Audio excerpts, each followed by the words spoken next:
Welcome to the Windows Computer and Technology channel, and we have some updates for Google Chrome once again.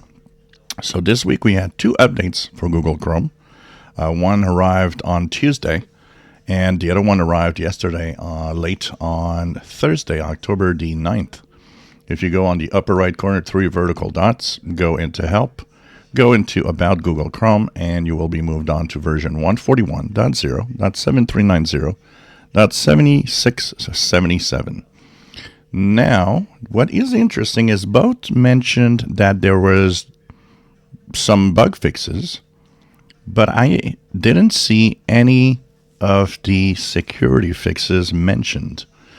Yet, we'll look at Edge and Chromium that had updates, and they have security fixes, which means either they're not saying what was in there or somebody just isn't reporting them anymore. But definitely, I think there was some security updates in here, which I didn't see mentioned in the log.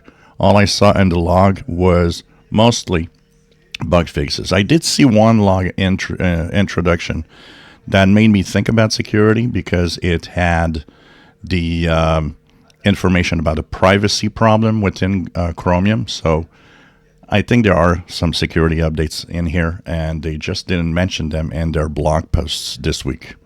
So check it out. Two updates this week, which is unusual, usually one, but two updates this week for Google Chrome web browser, which means also that the Chromium browsers and Edge and Brave and all of that are going to have updates. And actually, we're going to talk about that in the next video. If you enjoy my videos, please subscribe, give us thumbs up. Thank you for watching.